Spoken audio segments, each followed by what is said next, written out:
So this US 30 analysis for Monday the 5th of November. Now let's just have a look on prices and prices may likely go. So here on the US 30 we've seen prices rally over towards that 25,708. Didn't quite get towards the 25,825 we were looking for.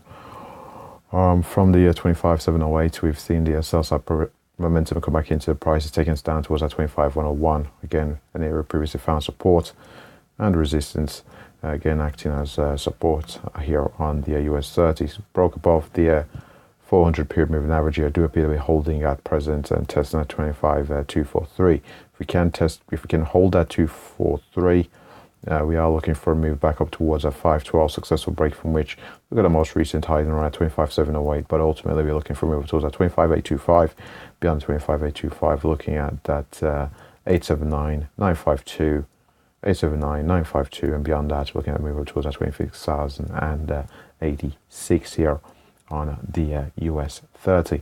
If, however, we do see a breakdown away from this 25,243 and that 400 period moving average, looking to see whether that well-established level of support here at 25,101 does hold. Failure there, we're looking at 25,864 and beyond 864 here to the downside. The very next major horizontal level of note is a move down towards that 24,550.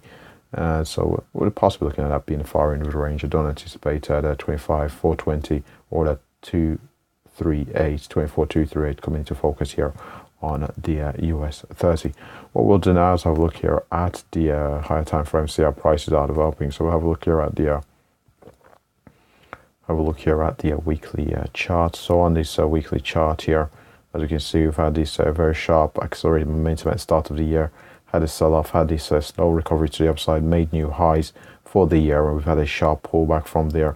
Seen some bullish buy side momentum coming to last week, but we did close away from the highs as indicated by the wick here. So we'll see if that sell side momentum that came into the market last week does follow through to the downside, or if we'll post relatively higher lows and see further continued recovery here on the US 30.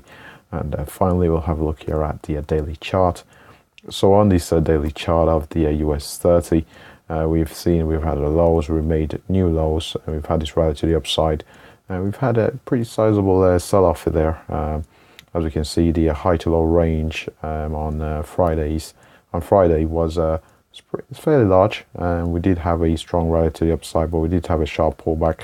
Closed a bit of a doji, closed near our open, but did see a bit of a sell-off from the high. So don't know, it could be that we're having seen that continued sell-side momentum. So we'll see if we do see much of a follow-through here, or whether we'll just simply pull back down towards the mid 24,000s. Say if we do pull back down towards that